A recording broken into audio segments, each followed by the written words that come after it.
core values up front as well.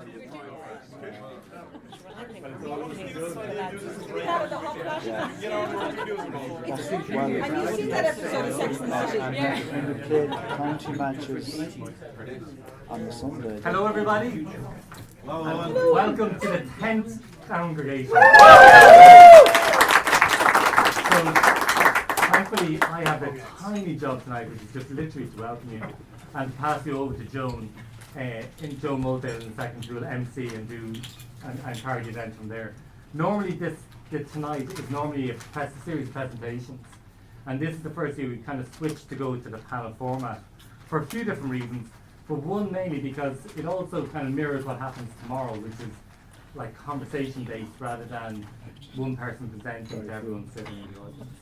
So I'll hand you over to the very capable hands of Joan Mulvihill. Thanks very much. I was filling in for the first time in 10 years, I actually, like a grown-up, uploaded my own post this year. I also sent it to Owen going, you do it for me. But I realised I'm putting in my bio at 10 years of this, bearing in mind I'm 50 in May, of my entire 30 years of adult life, I've spent a third of them coming here once a weekend. It is once a year. It's the best. So I'm thrilled to see you all. It's so nice to be back here in person. My virtual hubby is Claire. She came to my house when we did virtual huddles. So yeah, you're all very welcome to our chat this evening. Now, I'll tell you honestly, to use a Claire Dillon terminology, it's been a snafu-y kind of day. So I have not, and it's been that kind of week. So I'm not going to lie. I am completely and utterly, wholly unprepared for this panel discussion. So this, in the spirit of an unconference, will be the most unmoderated moderator panel you've ever seen in your entire life. We're going to go for the Tommy Tiernan style of interviewing, which is, I have no idea who those four people are. No idea what they're going to talk about. Yeah. So, who are you? And what are you doing here? And we'll start at the end and work our way back to this. And with my perimenopausal brain fog, I will try to remember your names by the time we get back down to the end again. We'll test you afterwards. So I'm Fiona English. I am a speaker. Among things that I speak about is purpose, but I talk about purpose, leadership, authenticity, self-actualization, all the deep topics. And I suppose what they share for me is exploring who we are and how we want to show up in the world. And alongside that, I coach people, obviously, naturally, people who feel that they are purpose-led or aspiring to be purpose-led in the world as well. The word I'm hanging on to there is self-actualization. We are going to come back to that. Right? My name is John Mulvihill. I have been a teacher, secondary school teacher. I've been a politician, and I suppose the longest part of my life I've been a Gaelic football coach and trainer and player over a spanning, I suppose, 4 decades. And I'm a cancer survivor at the minute as well. That's the latest addition to my CV.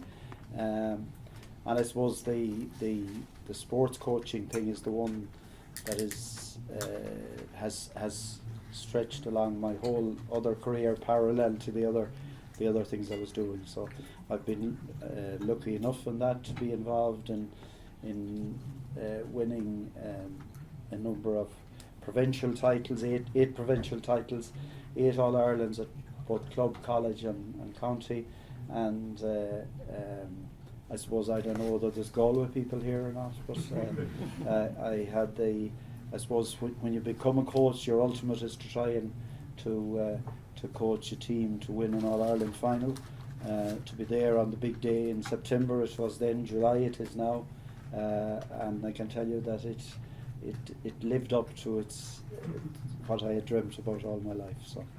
Well done. Thank you. My name is Caroilin Callery. I'm not sure why Owen has me here, but I had to look up the definition of purpose when I got it. All become evident when you talk. Who has not Googled the word purpose in the last... What's the first thing you did? Everyone's Googled. Everyone's Googled purpose. I did some work with Owen. I was heavily involved in the development of the National Famine Way. I've been involved for 4 decades with the National Famine Museum in Stroketown Park and the development of that museum.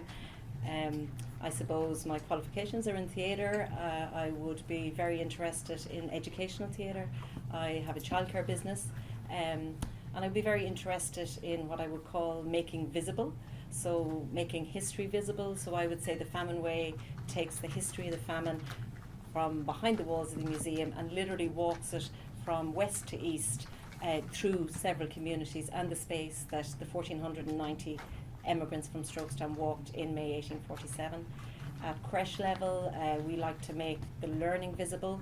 We like to make emotions visible to the children. And then in theatre, my interest would be very much in fringe theatre, in immersive theatre. And I was contemplating on purpose because we met on Zoom the other night, and I was very interested in Fiona's kind of talk about connecting with your life. You know, where do you feel at most yourself? We all get caught in the daily bits and pieces and the rearing of children and the work and everything, but at what point in your life do you stop? And I think we all do it and go, this is me, there's something has just clicked, and this is what, you know, I am about, or a little bit of what I should be doing for whatever little length of time that I'm on the planet. And I've always tried to connect, I suppose, my love of theatre as a child, setting up a theatre in the garage in Elphin in County Roscommon, where nobody'd ever been to a theatre. So that was, I don't know where it came from, but it stayed with me all my life, and throughout my life I've tried to connect it back into all the work and the areas of work that I've done. So something of that must be purposeful. Thank you. Hi, my name is Stephen Costello, and I'm a philosopher and psychoanalyst. And about 15 years ago I set up the Viktor Frankl Institute of Ireland, and I'm an Enneagram coach, and I do some corporate stuff as well. So the main focus really in my work is on meaning and purpose. And I suppose Viktor Frankl was a very big influence, because when I was training initially as a psychoanalyst and sitting behind a couch and listening to people talk for a few times a week for a few years, I kind of felt that the energy was very much going back to the childhood and just kind of staying there or lingering there. And I felt I wanted a treatment modality that kind of brought in not just the past, the analytical past, but the present and the future. So it's really mobilizing people to find their own desire, their own meaning, their own purpose. So I knew that Viktor Frankl had come from the Freudian background in Vienna, and what struck me about his life was that he was a Holocaust survivor and lost his entire family, bar his sister in the camps, and that he had come through Auschwitz and Theresienstadt just utterly intact. And he was really, for me, a hero of the modern age. And I trained in Vienna then and met members of his family, including his wife, who's 97 2 weeks ago. And I found their influence on me just very supportive. And he led such an extraordinary life. And he's regarded as the third Viennese school of psychotherapy after Freud and Adler. Wow. And the family sent me a cartoon that he'd drawn. And in it you see Freud, Adler, and him as a little dwarf. So he's putting himself kind of third place. Excuse me. And then the letter that accompanied it was from Frankl himself: I'm a dwarf standing on the shoulder of giants, but it just so happens the dwarf can see further than the giants themselves. Mm-hmm. Oh, wow. So my work to date has just been clinical and corporate and writing books as well, and just mobilizing and helping other people mobilize or marshal the will to meaning. So. Proving how unprepared we are. But bizarrely, one of the best books I read in the last couple of years was The Choice by Edith Elgar, Yeah. and that had a really profound impact on me in terms of how, not those sliding doors moments, but you know, when we're forced into why did I survive that? Why did that bad thing happen to me? And why they're trying to find a meaning in that. And so, John, you mentioned you've just come through cancer, and I think sometimes our hardest things that have happened to us have been the best things that have happened to us. Maybe they've revealed something to us. If I get through this without crying, we're doing really well. But it's funny how kind of life throws us stuff and can derail our purpose, but actually help us uncover it. Yeah, I mean, look at you think you're invincible, you think you can go on forever, and then all of a sudden, my generation anyway, I suppose, when you hear the word cancer, your life flashes in front of you, and you think of the things that you haven't done that you would like to do. But I mean, then I suppose through life's experiences, you sit down with your specialist, and you know, they start reassuring you there's so many things they can do for you, and so you basically, you know, just say, what do we need to do here? Let's get and do it. And even though I was getting the treatment in the height of the pandemic, where you had hospitals, you know, overflowing with COVID patients as well, but I suppose the admiration you get for people, you know, the way I suppose the purpose they had in existing at the time, and my care never suffered as a result of all that was going on, where I couldn't be visited by my family or whatever, and in some ways I was glad of that. Not we were in touch, but in the sense that you were too sick to actually deal with, you know, I'm tired to deal with it. So it was traumatic, but it changes your life. You're more you have a different, maybe a slightly different purpose. Every day you wake up now it's a great day, and you have, you know, you're not infinite, but you know that you appreciate more every day you're on this earth. Yeah. And I mean, you like the purpose you had. You like to see. I have 11 grandchildren. You'd always like to see them growing up and, you know, getting in. And I suppose that was one of the things that hit you and say, I'm not going to be around to see this, you know. And other things that you'd have, events in your life. They actually all literally, it was like a television program in front of you. I remember when I got the news, I went to the top story. I was staying, or a patient in the top story of the Galway Clinic, and you could actually see I didn't sleep that night until I met my specialist the next day, and all of that. So it certainly puts purpose of wanting to survive in focus anyway, that's for sure. Yeah, maybe crystallising things. And I think that's one of the things that I contemplated a lot in preparing for this weekend, probably not for this part, but you know, my own piece was just this idea of like purpose, like some kind of epiphany or a burning bush. But it seems to me that some of you have had yours from early on, like the way you describe it, like, you know, the way you, Karen, the way you were talking about theatre was there, it was always, you kind of knew that was in you. Mm. Does it have to be, and this is for all of you, for you particularly, but does it have to be a burning bush thing, or is it something that's just in you, you just innately know? Some of us need a boot in the ass to change our direction because we're clearly not fulfilling whatever it is, or, you know? Yeah, and I always found that one interesting because my father was a businessman, and, you know, my sister and my brother did business studies, and I was there doing theatre studies, like, and where did it come from? Because I hadn't even been to the theatre really, you know, apart from maybe pantomime or that. So, and it stayed with me all my life, really deeply. And I was saying this to Fiona when we were talking on the Zoom the other night. It was like, I remember I always had a sense that I had to be able to touch it. You know, I never let it get very far away from me. I always had a theatre project at a point in time. I had 3 children very young. I did the typical ran away to England bit. So my life got taken off very quickly in a very different direction. And I went back when the kids were still quite young and did a master's in theatre studies in UCD. And I clearly remember walking down to a show in the Abbey on my own after the theatre studies. I would have been driving back home to the kids. And just walking down Abbey Street and going, I feel so at home in myself right now.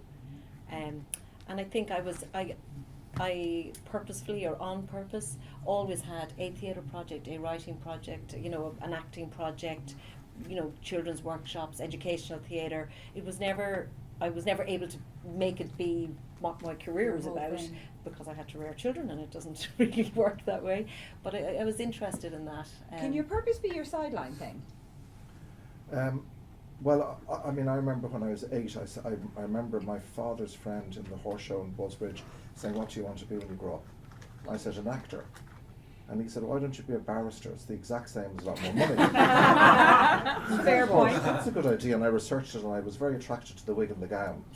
Costume also, fair costume. play, yeah. So I had a thought at that time. I was in 6th year in boarding school, and I had a thought at that time it would be very boring to go straight into law, so I'd do psychology because I wanted to understand the criminal mind, because I thought I'd defend criminals. And I did psychology in UCD, and in the first term I was there, some of you probably have done it, and it was on behaviourism and statistics. And I remember saying to the professor, well, where's Freud and Jung and depression and schizophrenia? And he said, that's not psychology, that's psychoanalysis. So I left psychology very soon after that and did philosophy. Much to my parents, they were appalled at this. I can imagine. My mother was a science teacher, yeah. And so the philosophy it's really like what you're saying, the language, being and non-being. It was kind of different. It's not a school subject in Ireland. It was sort of a bit mystical, a bit different. So I really just took to it. And then after the degree, I did the King's Inns then during the MA at night time in the King's Inns, and I stuck it for about a year. And then just one day I said, I can't cope with contract and land law. I'm out of here. And I went back to philosophy, did psychoanalysis after that. So I think for me, it was sort of a dawning realization in early childhood where I wanted to go, which was kind of finding out what the meaning of life was, what is purpose. So I think you have an inkling. Yeah. And I think if parents are really attuned to their child, they can just move them in a certain direction. But really what you want to be is put in the direction of your desire and find your passion. And that leads to purpose. But I think purpose is twofold. It's unique. Mm-hmm. So your purpose is different from mine, but it's also universal. In the sense, I think there's only one universal purpose. There's only one thing, there's only one question. Jesus, don't leave me hanging. No, there is only one question, and that is, who are you in truth? So it's to find and fulfill your purpose, you need to know who you are. It's the great, Socrates' great thing, the unexamined life is not worth living. And in the oracle at Delphi, it had, know thyself. So we have to find out who the self is, who am I in truth, and then you fulfill your purpose after that. So it's kind of knowledge followed by action. I wish my mammy was here. Seriously, the last time I was on the stage, I did actually talk about, my parents are very different styles, and my mum would be very much of that perspective of, don't go digging around in your thoughts too much, could only lead to problems. Yeah. And I would be a real overthinker. So when we talk about this whole idea of discovering who you are and discovering your purpose and following your passion, parents tend to steer their children, in my experience, to keep them safe. Mm-hmm. And so mine would have, and I think a lot of Irish parents would have steered their children to do things that would give them security and keep them safe. Not about having grand ambitions, but keeping them safe. You want to say something. And so I was told, don't go off and be an artist. Go and do a commerce degree, and you can do that other thing in your spare time. Now, I was going to say, actually, if the parents dug deep enough, they're trying to keep themselves safe. Mm-hmm. They're not trying to keep the children safe. They're trying to keep themselves safe, because as a child, if you go off and do something that they consider to be not safe, they're not safe. They're worried. So it's another layer of, thing, because it's interesting, because my own dad is an artist. So when you talk about theatres, my dad can remember painting on pavements when he was 2 of things that he didn't even know, like that desire to express himself. And all of but he still wanted us to make, he was very supportive, and particularly when I changed career, incredibly supportive, but definitely a desire for us to do well in the world, Yeah. So, and that's underlying their own desire for safety as well. Now that's interesting, because you mentioned self-actualization at the start, and no one has been more encouraging of the last 5 years of my figure into my artist life than my parents, and it's because I'm allowed to self-actualize after I had all of the other layers of Maslow satisfied. They were now safe. You don't need their money, so you can go and self-actualize. So that's true. So that's a bit of self-actualization, I think, is interesting. You can only get to it when you've maybe sorted out the other stuff. I think there's huge sacrifice in purpose. Does there have to be sacrifice in purpose? Do we have to, to pursue our passion sometimes is not always the safest, most lucrative for the other Maslow stuff. It's great for feeling good, but can I feel really good about that if I don't have security of a roof over my head, or those kind of basic needs being met? So I would say, as a starting point, sorry, I'm going to jump in here because this has Jump. been part of my own journey. I think purpose does require sacrifice, and that sacrifice Yeah. is worth it if you're on the right track. Yes. So I mean, everything that Stephen was saying, I was like, amen. Like, you know, Yeah. like it is about finding yourself. But I changed career 5 years ago, and the biggest thing I had to get over was my desire for safety and security. Yeah. Because when I had a very successful career and I was doing really well, and then I was like, I need to do this for myself. I could feel this hum inside myself that was just getting louder and louder. Wow. But and still today, that desire for, because I gave up safety and security to become a bigger version of myself. And again, that's just unique. I call it a bigger, you know, to unleash some of that potential that I didn't feel I was tapping into. But I gave up the certainty of a wage, and that's, to be honest, that's almost, it's the one we all think about, but it's actually the smallest part, because we can all figure out a way to make a few bob if we need to, but you expose yourself in a way that you haven't done before. You're going out to the world and saying, this matters to me, I care about this, and you're faced with people perhaps encouraging you not to do that. So you take risks. you take risks. I took emotional risk in a way that I've never done before for myself. Yeah. You know, and I really had to break down what made me safe, what made me feel secure, and how was I going to balance that with the things I wanted to do in the world. Yeah, you because know, I think so- we're pursuing that happiness, that purpose to find this kind of happiness. And Totally. can I be actually happy unless I've got some of those other things being met, or can I live with that discomfort? And is the other thing greater? Yeah, and I think that you have to get the balance right, because there's no joy in completely feeling unsafe all the time, and like, you know, and this is a balance that I've had to navigate, where sometimes I'm like, okay, that might be enough of that for the moment, Fiona. Like, you know, you can only take so much emotional risk, and then you have to allow some integration. But there has to be, there's always risk with purpose, is I suppose in a shorter way of saying it, in my view. I'm thinking about that too in the context of John and sport. So like, you think of managing a team, right, and the goal to win championships. But more often than not all teams don't win all the time. People who are athletes don't win all the time. They lose as many times as, well, maybe not as many times as they win, but so to keep purpose going in the face of defeat means that the purpose is not the winning. The purpose is the competing. Competing, and the effort and the commitment and the sacrifice. You only need to ask Mayo about that. And I'm from Mayo, so I've been there. Yes, but yes, you know, the greatest managers in every sport over the years had, you know, lost more than they won. And you sometimes met Mikey Sheehy, Kerry, great, was on that biggest, or the what one, he'd have 8 All-Ireland medals, and he said he thinks more about the ones he lost than the ones he won. You know, so you do have, but I mean, it's the striving, it's the and obviously as a coach or a manager, what you meet a group, you meet a group in a dressing room for the first time, and you basically want to give the challenge is to give the group a purpose to achieve. Now, obviously, because they have been, if you like, picked for, you know, as being the best players in the county, there's some maybe foundation of a purpose there, but you need to bring it together. And the biggest satisfaction as a coach is seeing them buying into the now you don't impose purpose on them. You open the door for them to identify where they want to go, what are the obstacles that's stopping them, and how are they going to get around it. Because if they buy into that, then they're more likely to be committed to it, rather than you don't walk into a dressing room and say, I'm going to win the All-Ireland for you next year.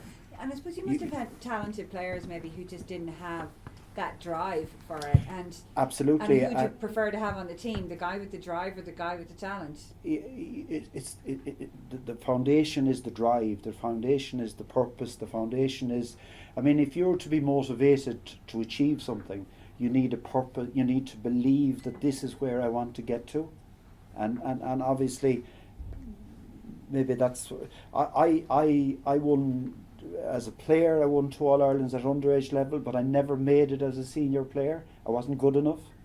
And maybe it took me a few years to realise that. So the next best thing for me was to get involved in coaching. And I felt that I had an advantage in coaching then, because, for instance, in a squad, it's easy to keep the best player happy and whatever, because he's always on the team or whatever. But it's not so easy to give a purpose to the fringe player who's number 30 in a squad, and he has to feel that he makes a contribution as well. And I suppose over the years I would have seen situations where the best players who would have won everything keep striving in winning teams. They keep striving to be better. So that's a question actually, and maybe Stephen and Caroilin, you can talk about it. Because what about the person who finds their purpose, this best version of themselves? But it's not about being the best at what they do, because we can have very purposeful, meaningful lives without finding, and I hate the term, I know Dermot Casey does too, because his thing is on small p. What about the people who don't find higher purpose? What if it's not a burning bush thing? What if my purpose in life is not to be the best, but just to be myself, just living, being, appreciating, not winning? How do we reconcile that with, have I underachieved? Have I failed? What did I do with my life? Well, I think you're right. It is about self-actualization. And Oscar Wilde said, whatever is realised is right.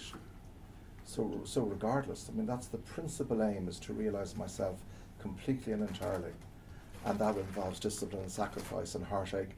But it doesn't necessarily lead to success, because there can be fulfilment despite success and failure despite fulfilment.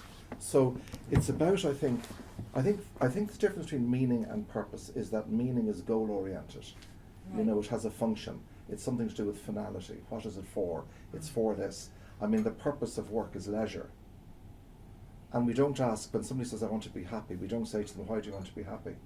It has its meaning in itself.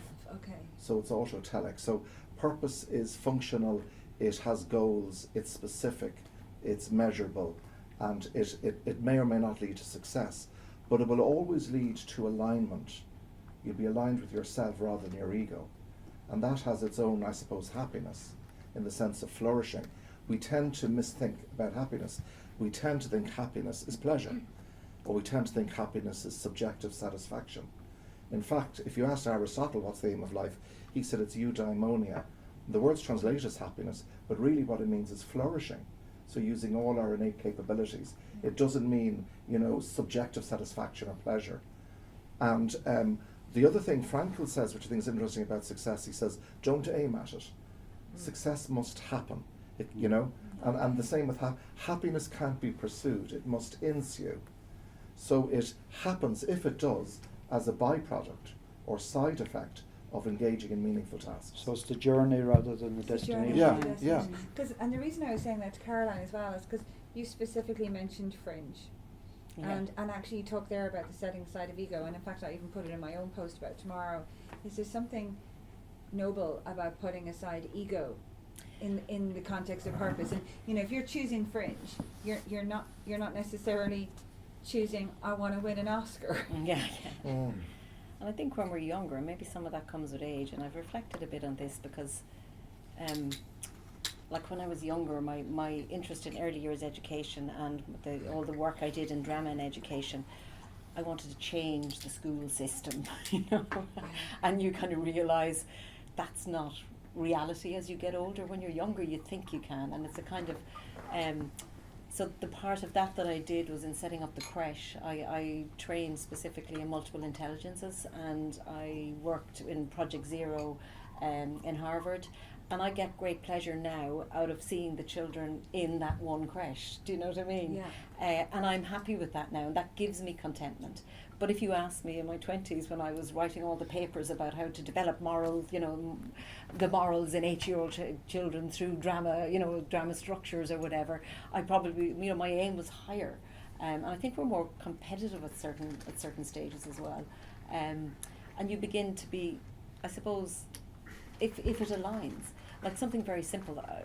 If my end game in theatre, if you want, my purpose is to write. I write quite a bit.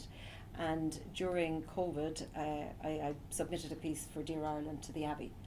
And I got an email, and in the letter series they chose 20 letters, and one of my letters was one of the letters that was read out on the Abbey stage. Oh. And it was the tiniest thing. It was 500 words. And I sat there, the day I got that email, I thought, I can die happy now. I've had a piece on the Abbey stage. And it was and I was really aware it was a quiet, internal, that's nice. There you go. I've done service to myself. I don't know how, if I'm putting it in that language. And then the other thing on purpose that we were talking about, I was saying when we were on the call the other night was, is it intergenerational? My father is very purposeful. So my work in the Famine Museum came through, so the Mahon family had Stroketown Park House from the 1650s to 1979. My father has the Scania dealership for Ireland, and that's based in Stroketown. He had just got it in 77. He wanted 10 acres of land, and the Mahons wouldn't sell it. They weren't going to, and he had a very bad relationship with Olive because she was the aristocratic landlady, and he was putting machines all over the town and all the rest.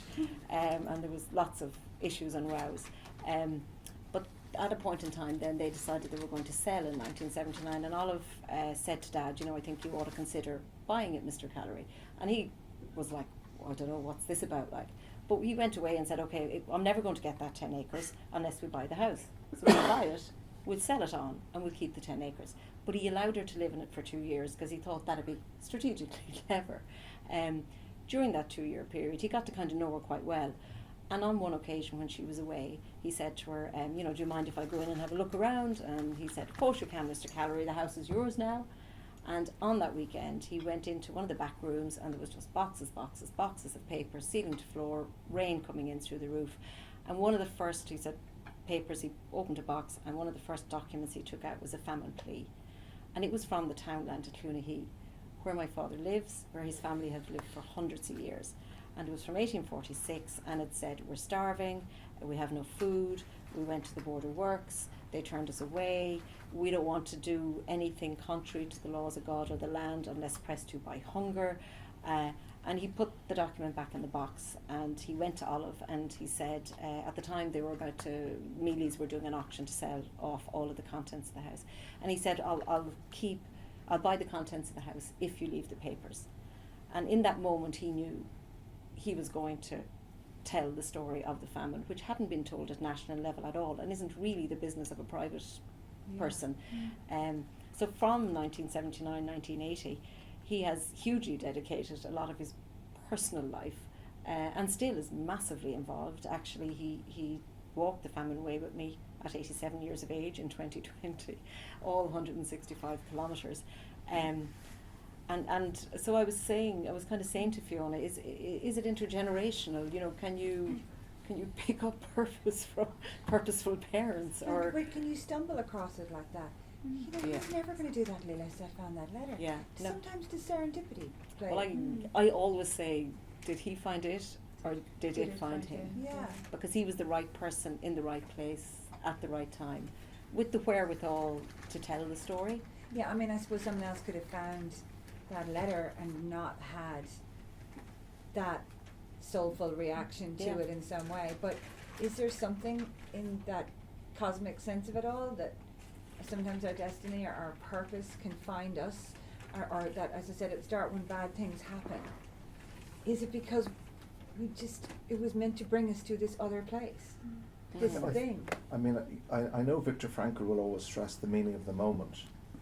So the meaning of this moment for me here is to, listen and talk and dialogue. But when I leave this theatre, it will totally change. So meanings, there's two types of meaning. There's subjective meaning, which is the meaning of the moment. That's changeable, it's varied, it comes and goes, it's singular and it's specific.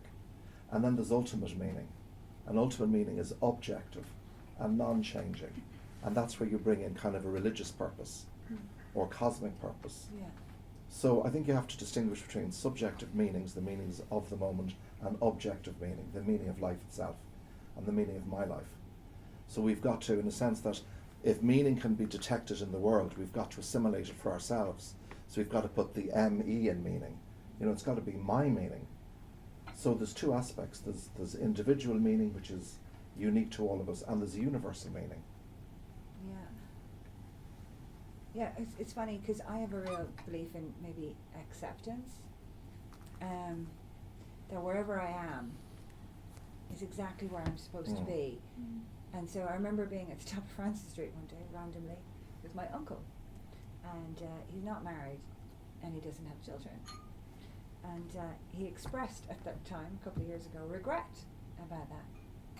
And I said, I don't buy into that, Jimmy. And I said,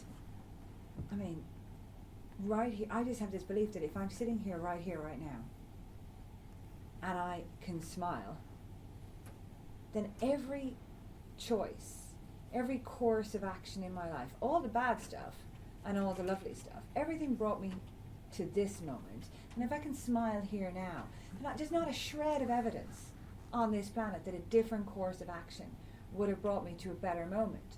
So I just told him how lucky he was to be standing with his favourite niece at the top of Francis Street, because we just had a lovely lunch, and I could have been his daughter, and an absolute horror because he'd spent his whole life worrying about me.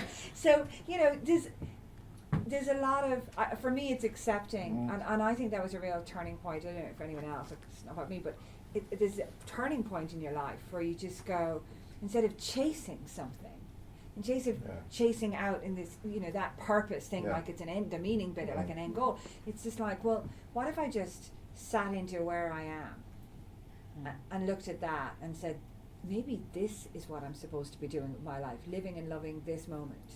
But what you're doing there is at the root of meaning. You're getting clear on what your belief system is.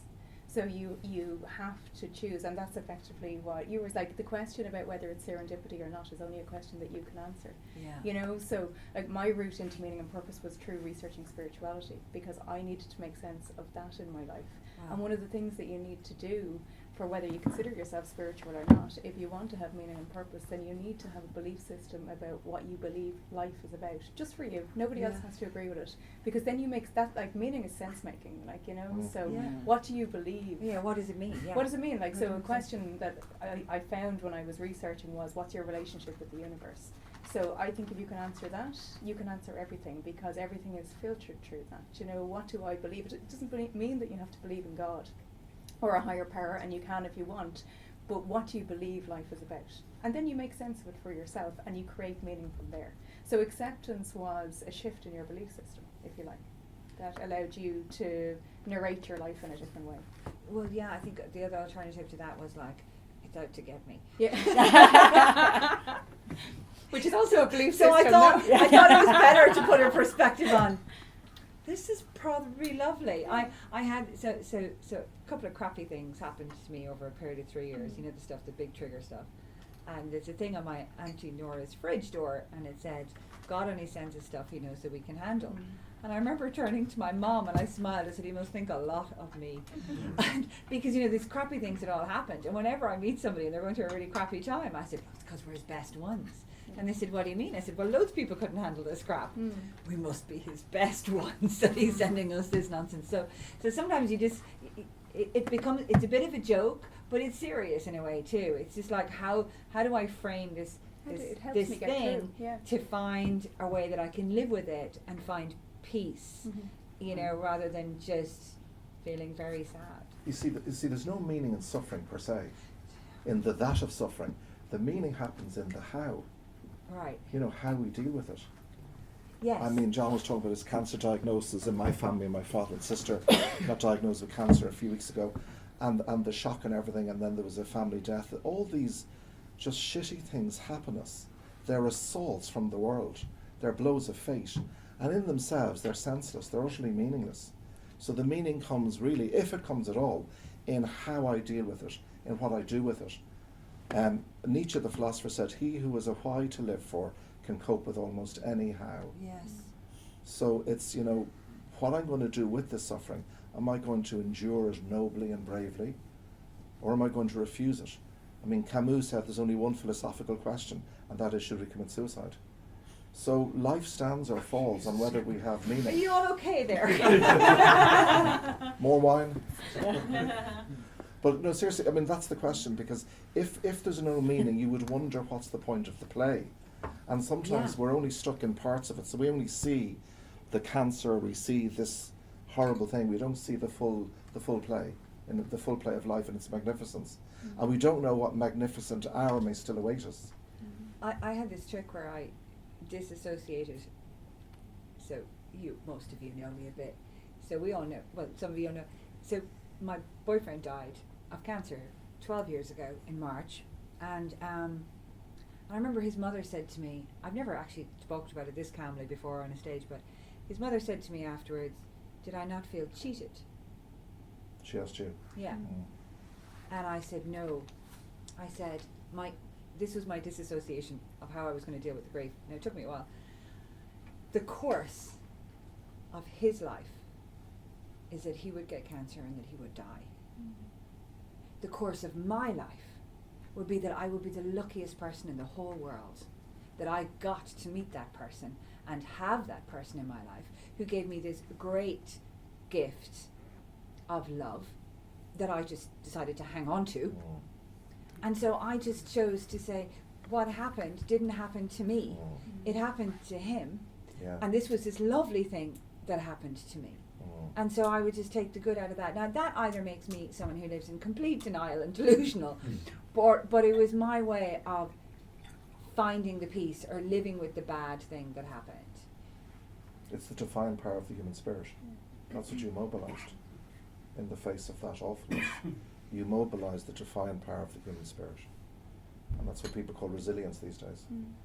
And you created meaning out of it. That Yeah. story was. how you I created did, meaning out and of I it. don't know whether I question myself, and I think we all probably do. Is like, going, am I creating some fake narrative to find a version of life that I can live with, or is that just what we have to do? Create a version of life that we can live with, so that we can live. So it's not so much what happens, it's how you react to it. Yeah.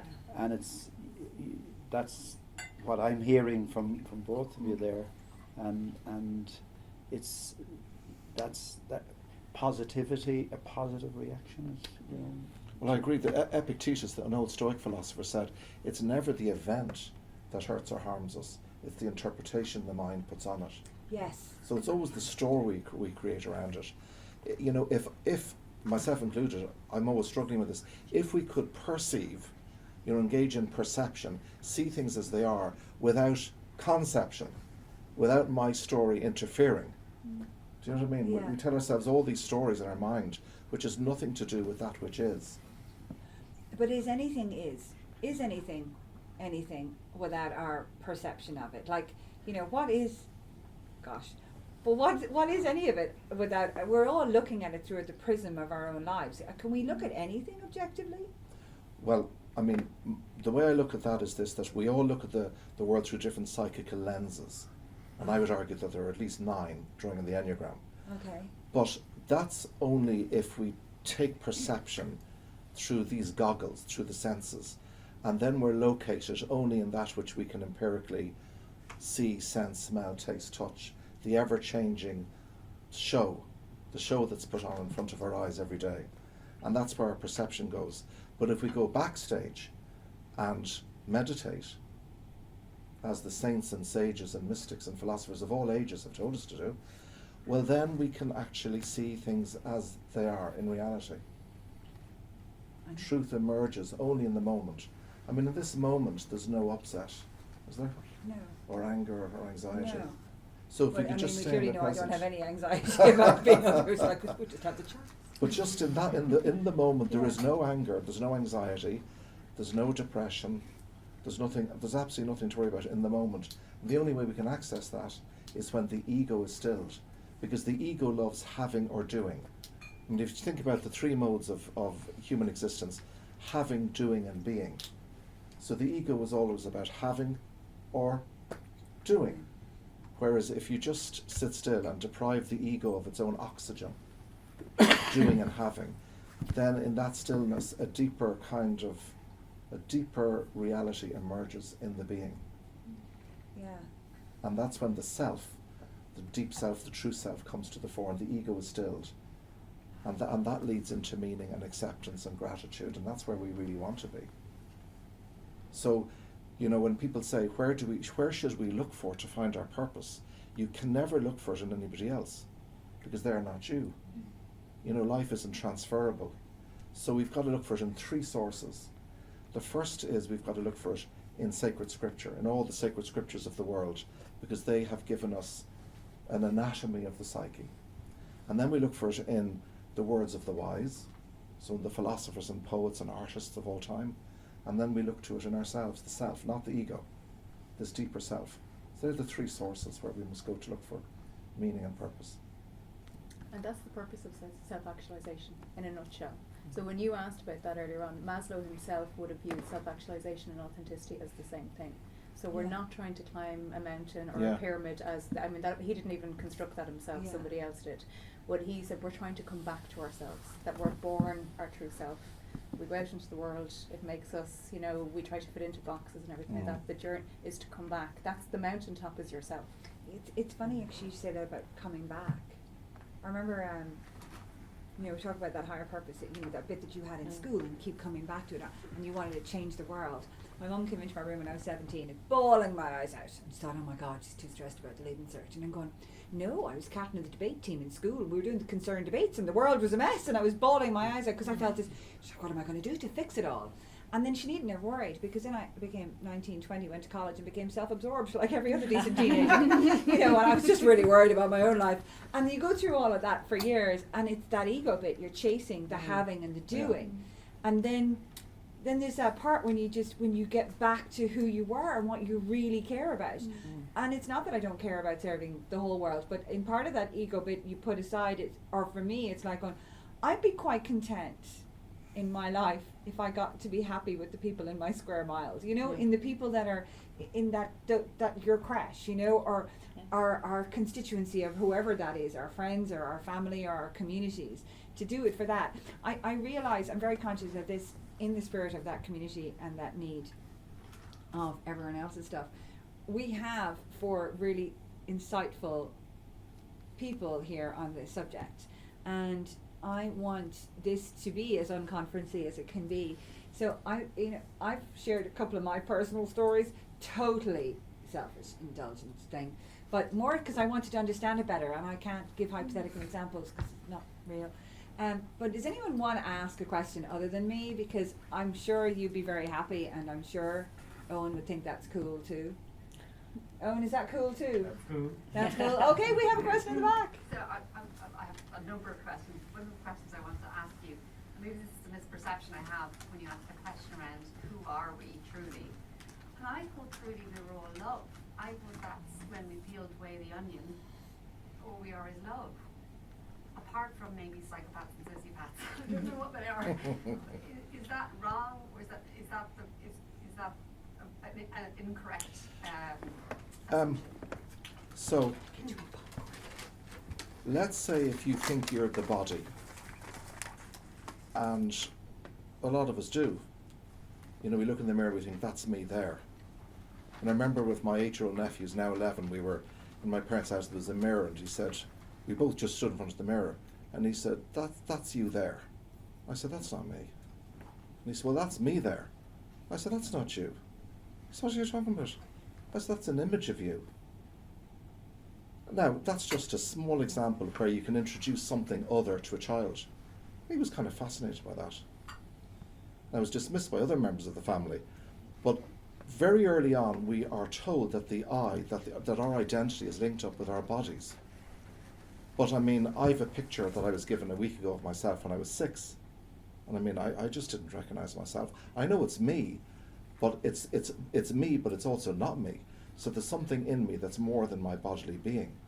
Now, the same way, if I have thoughts and I think or I feel sad, feelings or thoughts, they're the same. You know, I feel sad or I feel anxious, or they keep changing. You know, what I thought yesterday is not what I'm thinking today. So I can't be my feelings, I can't be my thoughts, I can't be my desires. Even the word emotion or feeling is motere in Latin. It means to move through us. So you know when people say, well, trust your feelings, I don't see why. Feelings aren't facts. You know, they're just another conception that's intruded with their perception. So if we can step back and think, who is the I that's having the thought or the feeling? Does that make sense? We can step back and ask, who is this I that's saying I am feeling excited? It can't be then the feeling of excitement. So what the I is in its true form is consciousness. Yeah, I suppose there was, I don't know if you've read this book, The Disappearance of the Universe. No. And that was, I suppose this was this concept of, have you read that? I read it a few years ago. It talked about a oneness, Mm-hmm. and it talked about through a story and a narrative about how essentially the universe exists as a consciousness. Yeah. But at some point along the way, it separated itself from God. So this consciousness separated itself from God. It's very Kabbalah-esque. So there's a Mm. consciousness and there's God, and all God is love. Love. But actually, all we are is love, because at some point along the line, we developed a consciousness, we separated ourselves, but we're still that. Yeah. So that was where that concept came from, and I sort of carried it with me. And in those moments when you have that kind of peeling of the onion layer, I'm like, oh, geez, it all comes back to love. And even your example around parents and, you know, holding children in, and Yeah. it's love, isn't it? It is Because love. It's misguided love sometimes, but Yeah. it is love. And my greatest teacher in life, who died a year ago, was my mum. Yeah. And you know, because we can't help but love our parents. Of course, It's like, and yeah. you always have, I think you have a connection more to one than the other. But Yeah. she was the person who was most cruel to me. Mm. But she was my best teacher, because it taught, you know, what I still say is, you know, when she says really cruel things, she's just expressing her love. It's just her way of expressing her love, and it's how I found peace with that relationship, and even now, when she Which is passed beautiful. on, you know. Yeah, and if I could offer something, I suppose I have a slightly different view to Stephen, which reflects my own disconnect. The first thing I would say to you is I think it's really important to stick with something that connects with you, and that story has connected with you and your belief system. So I suppose we can all give different views, but what I always go back, particularly when it comes to spiritual beliefs, is that you have to connect with it yourself. And that reminds me of, that's a very Kabbalah story, like, you know, that we separated from source at an age, and we're trying to find our way back to that soul love. Maslow would have said that, you know, what we're most ourselves is in what he called peak experiences, so moments of connection. And if you ever think about when you felt most connected in life, it's when you've experienced a moment of love. So that could be from somebody that you're with, but it also could be you're at a concert and you have this kind of transcendent moment where your heart is wide open. That's a very heart-centered moment of connection as well. And when you look at a lot of the research around these moments of connection, which Maslow would have called peak experiences, love is one of the emotions that's felt the most. So I suppose I just offer that as, I suppose, a different perspective, given that you're drawn to that story and you're drawn to that concept of love. That would suggest to me that means something to you. So going back to meaning, and if it does, then to stay with that. You know, because I think that what we're all saying here tonight is there's so many different disciplines, but certainly what I encourage people to do, and when I did my own research, the question I asked them was, what does spirituality mean to you? Because I think that we're all trying to make sense out of it for ourselves.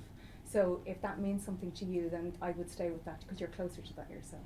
Yeah, that's my own lived experience, and I suppose that just to offer something in terms of what the research has said. So. Paddy. If I could ask a question of the middle two speakers, English, John and Caroilin. Sport and business, I guess. You know, when you look at people that have achieved great outcomes, whatever they may be in your own areas, what was driving them? If you boil it down, would you say what was really motivating them? Was it personal gain? Was it for bigger picture stuff, or what was it?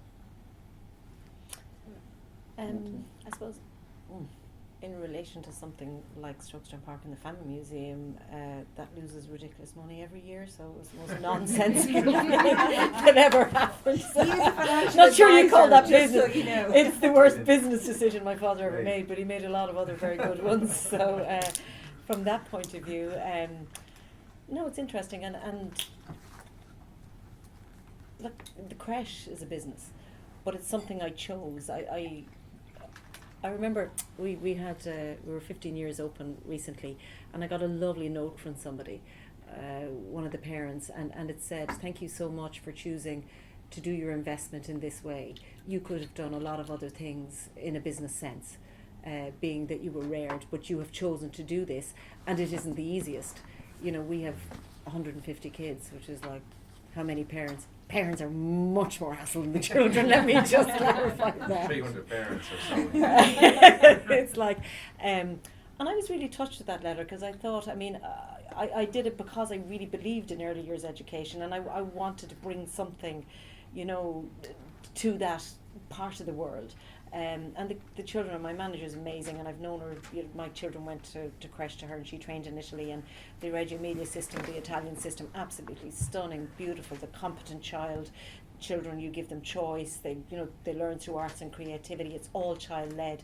So we were doing something very different. It's come around that way more in the last 15 years. And do I get so much more? I mean, I have other businesses that are more traditional, but do I get so much more out of that?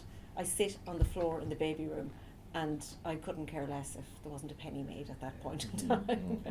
And I watch the girls and how they are with the children, and I think I've done something good here, and I feel so connected to it. I have 3 children myself. I would have been very passionate about being a mother. They're all reared now, and I have just a lovely, wonderful relationship with them. That's probably my best job. I know I've talked about all the other stuff, but yeah. So why do we? I mean, business is a vast thing. You choose to go into different things. You were talking about trying to get your children to do things. My son is an investment banker, but I desperately wanted him to be an archaeologist, specifically an Egyptologist, which was all about my interest. I read him endless books about Tutankhamun and everything, and he went into investment banking. So you let them off. You have to let them off. You have to play with the wind. You have to play with the wind. Just as I think your question was, why are they so driven? Is it, Essentially, yeah. Well, I suppose in the sport I was involved in, it's part of the fabric of Irish society, and rivalries and identity, and it's there's so much you're put, like it's a huge risk for everyone to put their exam work, if you like, to in front of 85,000 in Croke Park on a particular day and to arrive. So the pieces, I mean, from a coach's point of view, what you have to do, as I said earlier, is you have to get them to buy into what you feel is needed to win, but they have to be totally and absolutely committed to it. And again, it's about the journey, success, because success can bring its problems as well, because certainly you see, we only need to look at Ronaldo in the last few weeks to realise that, I mean, he's the most brilliant, best player, but he seems to have feel that he now has a sense of entitlement to tell his manager that he doesn't respect them and all the rest of it. But coming back to Gaelic games, what I mean, the sense of satisfaction and in a group of 30 players, say, striving for individual excellence first, because they have to be driven to become better, to be successful, and so you have this target or whatever it is out there, and then you have, as a coach, you have to put all those pieces together. So you remember in my dressing room, and you might think you're the best midfielder in the country, and I might ask you to play corner back because that's you know. So it's the gelling of all of those individual excellences, and just see that coming together, and in a public way where if you win you're right and if you lose you're wrong. Is there a bit though that if in the context of that, if you win you're a hero, and if you're not, like, so I always think with Gaelic games, which is really interesting, is they're choosing to play, a lot of them are choosing to play Gaelic over other sports that are frankly more lucrative. Yes. And so there's something about connection to club and county and your we're kind of community. obsessive around here. I mean, you just need to travel in I suppose September, August, Well, September Knockton, throughout Longford, the country, remember? and you see the flags of the Yeah. various clubs or counties or whatever.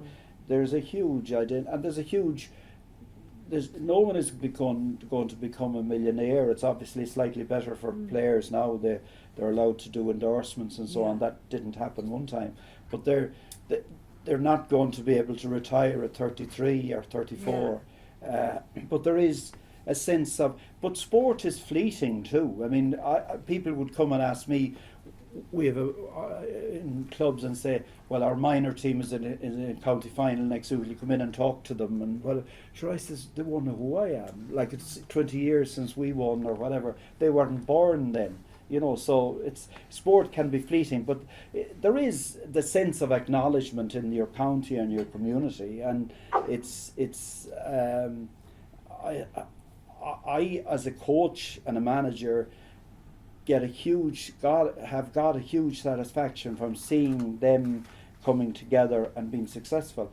And like, I was in politics as well, and to be honest, if you ask me a question, would I rather be manager of an All-Ireland winning team or the Taoiseach of Ireland, I would prefer to be a manager, an All-Ireland winning manager, because sport is, to be successful, they have to be pure. They have to be the ideals and the targets have to be genuine. They have to have trust and loyalty with their. You know, you may come to a meeting team meeting after you lose a game or a league game or whatever, and you behind closed doors, there'll be a lot of harsh words where players will criticise management and management players, but publicly you have to defend everybody. So there has to be a trust and a loyalty. And nowadays that's more difficult. When I started out in management, there was no Twitter or social media. So if you get a disgruntled player or whatever, you know, it's public knowledge very quickly now. So it's getting more difficult. But I just see that it's a huge identity with your own community that lives with you forever, really. Yeah, I think that purpose thing too, though, in the context of sport and community, and it's about, or even if it's politics, it's this sense of serving others. Yes. And and in the meaning for life, can I live in an island and it's just about me, or does purpose? I'm not suggesting I would, but to live my own. But you know, it's this. Is there something inherent in purpose that it is about? What of me beyond me? Yeah. Yeah. So I want to pick up one thing you said about being driven. Because I don't know if I agree with it. I mean, Plato had an image of the human person being a puppet. And he says if you can envisage that you've a cord attaching from the crown of your head, drawing you up to the epikina, to the divine realm. And then you've got a steely cord on the sole of your shoe dragging you down to Hades.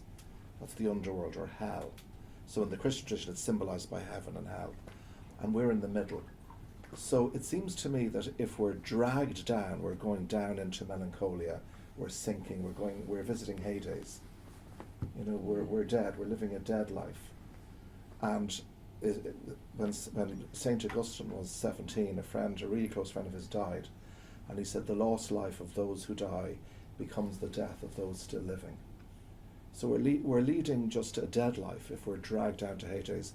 Now, the other way we can do it is being driven. So I see being driven as being forward momentum, goal-oriented. There's nothing wrong with that. But if we follow the golden cord, we're not driven, we're drawn. It's a different energy, do you know what I mean? So I kind of like that distinction between dragged down, driven forward, and drawn up. And when you're drawn, you're aligned with essence, or self, or purpose. So I do think there's that distinction to be made. And then in your sense, you know, can you individuate, if you like, or self-realize in isolation? No, that befits only the beasts and the gods. Yeah. So we're in community. Frankel has that word self-transcendence. So really the ultimate goal is once you've realized yourself, you transcend yourself. So you're devoted or dedicated to a cause or call greater than yourself. That's what I wanted to figure out. Yeah, and that's transcendent purpose. Yeah, okay. So so in that purpose then, my ultimate, not that I'm looking for a target now, but just in case I was changing my life tomorrow, I was thinking what I need to focus on is being drawn. What am I drawn to that is outside of myself? Like, because you can't be drawn to something that's in yourself. You're drawn to something. It has to be towards something else, and that is outward looking. Yeah, it's transpersonal. The source is in you going out, but it's out there too. So that brings me to Caroline, actually, when I think about theatre and that expression, and we talk about drawing it out of a person, of a character, or drawing out an expression, or whether it's painting. It's pulling out of ourselves to put outwards. Yeah. And you must get a lot, in terms of performance and. Yeah, and I was at an amazing. We lost a very dear friend, a London theatre colleague, very young last week. I was over at the funeral, and we went to another one of our colleagues works with Punch Drunk, which is an amazing immersive theatre company in London, and even talking about that pulling and drawing. So like it's a massive show in like 2 huge kind of warehouses all dressed up, and one, it was on the story of Troy. So one was Greece and one side was Troy, but you literally walk into a set, and all of the characters are doing their various stories. You have to choose who to follow. Brilliant. Do you know what I mean? You and then you're gone here. The next thing you see, you're like, oh God, no, I want. You're like, but you can't have it all. You can't see it all, and you have to go. Something in a character will get you, and you will go, and let the rest off. Wow. And to me, something in the essence of what you're saying, and that drawing, and that is, and that kind of fringe theatre I love. I mean, you could go to that show 10 times, and find yourself drawn in different directions at a different time.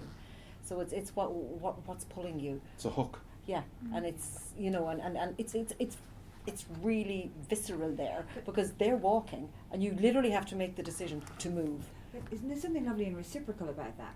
So this actor is projecting outwards, and then the person, the audience, is being drawn to them. So there's that kind of reciprocal nature of the two. And one is, drawing something out of themselves, and then someone is drawing something from that. And I often find that with paintings or art that we really like. We don't know why we like the one that we do. Yeah. And I have this thing about it. I kind of don't like to talk too much about why I painted something or what it's about, because I think you should leave space for the other person, because then it doesn't. Then it's just too instructive. Yeah. And then you need something to allow space for the other person to draw out of it what it means to them. Yeah. And then everybody gets their chance at finding meaning, right? Yeah, I think meaning that the danger when we over mean. The paranoid person sees meaning everywhere. Oh Jesus, yeah. So meaning is pegged down. Not that I know anyone like that at all. Whereas sense, when you get a sense of something, it's lighter. Yeah. So the danger with an artwork, when you say explain it, you're giving somebody, your meaning to somebody else. Yes. This is what it means, as if there's a preconceived ideology about it. Whereas what sense, what's it evoking or provoking in you, is a better way to go, isn't it, with the artwork? I had an amazing English teacher at school, Peter Kern. I mean, absolutely phenomenal. And he, in the 90s, can you imagine, late 80s, learn by rote, here's how to get an A in the Leaving Cert exam. He literally threw out the book. And he said, you can say whatever you want, Joan, as long as you can back it up. And he gave us space to find our own meaning. He did not give us the meaning of anything. He gave us a framework for analysing something so we could find our own. And I just think and that's where education is heading now. That in the late 80s Exactly. was really quite groundbreaking in terms of an approach to teaching English in Longford, in Ballymahan. We're in neighbours. Charmin Barry, I didn't realise you were that close. So there is something in that, and I do think it's that allowing space for, when we put stuff out into the world, whatever it is we're doing in our business or our relationships, is that we give space for the other person maybe to find. So he gave you the tools. He gave us the tools, but not instructive. It wasn't telling us what to feel, and that's where we always have to stay away from this word. When we talk about it, I suppose we try and stay away from words like I should be doing this with my life. Well, should I? I don't know what I should be doing. I'm just kind of feeling my way through it, and I'm feeling my way through what I should be doing right now, which I shouldn't know. Can I give you a story from Viktor Frankl, just when you're saying about imposing? He was in Vienna, Jewish man, a psychiatrist, and the Nazis had done their thing, against the Jews appallingly, and he got a visa to go to America, so he could have escaped and he could have gone to America, and his parents insisted that he did, and they were elderly and he really didn't know what to do. And he had, night after night, he chats with them. And he said, okay, I'm going to have some space and go for a walk. And he went for a walk, and his father at the time went for another walk in Vienna. So they both went in different directions. And on the walk, Viktor Frankl prayed, and he prayed for what he called a hint from heaven. And he went on this very, very long walk for hours and hours, and he came back to the apartment, and his father had gone on a walk, as I said. And when he walked into the apartment, so the question was, should I stay and look after my elderly parents, or should I go, accept the visa and go to America? They'll probably be put in a concentration camp, and they were pleading with him, you're young, you're our son, please go. If we're all going to be arrested, we'd prefer if it's just us two, you go. So it was a big quandary. Yeah. And when he went in, his father was holding a slice of marble. And Victor said to him, what are you holding? And he said, I went for a walk, and there's a burnt down synagogue around the corner, and even now I can see the symbol on it. It's from one of the 10 Commandments. And Victor said, which one? And the father said, honour thy father and thy mother, Number 4. so that thy days may be long in the land of the living. And he said he was rooted to the spot. He let the visa go. 2 days later, the Gestapo came and arrested them all, and they were deported to Theresienstadt. And his father died within 3 hours, and his mother the following day. And the only thing that stopped him from being murdered, he was in the queue, and Dr. Mengele, you've heard of Mengele, of course, he was touching people in the left shoulder to go in the left queue, which went into the gas chambers, right shoulder to go into the right queue, which was to the workhouse. And Frankl was put in the left because he was very thin. So he was walking into the gas chambers, and of course nobody knew where they were going. He saw a friend in the other queue and just walked over and wasn't spotted doing that. And that's what saved his life. Mm-hmm. So these are we've got to do our bit, but there's also chance, there's also luck, there's also synchronistic experience, there's all sorts of things going on, really from another universe that's conspiring all of the time. That was in the Paulo Coelho book, The Alchemist. When something is your destiny, all of the forces of nature will conspire to make it happen. And of course he led a long life then, and he survived. Yeah. So for Frankl, there's 3 ways to find meaning, and it goes back to his experience in the camps. One is through creations. They're all the things we put out to the world. So, it mightn't just be a poem, it could be a modelling of an aeroplane, or work. So basically creations, all the things we give out to the world. The second source of meaning are all the things we receive from the world. So that'd be our experiences, our encounters, our love. So one is work, one is love. But the third one, he said, what happens if you're in a concentration camp and you're deprived of having new experiences and you're deprived of working, what then? And he says, then you've the highest possibility to realise meaning, and that's your attitude. So he said, the Nazis took everything from me. The only thing they couldn't take was the attitude inside my own mind. He called it the last of the human freedoms. That they can't take. That's the citadel of the self. So that's where we can find ultimate meaning, is our attitude to unbearable suffering. Of course, if you can avoid it, avoid it. There's a difference between masochism and heroism. Well, yeah. I wouldn't go seeking it out now, to be fair. No. Although when I think of people training on a GA pitch, you do wonder in the depths of winter. Caroilin, you were going to jump in there at one point. Yeah, it just brings to mind when I think of the National Famine Way, we talk about, I think it's Dinshaw that talks about a touch across time. So with that, there's there's a passport, and we've done a lot of research. So of the families, we know the story of about 15 or 16 of the families. So with the passport, you get a family, a ship ticket with the family name and the ship they went on, the ages and that, and you walk effectively in the footsteps of one of the families as you do the walk. Wow. And then at the end, when you arrive in Dublin, you get your certificate, which is standard enough, but you also get the story of what we know happened to that family.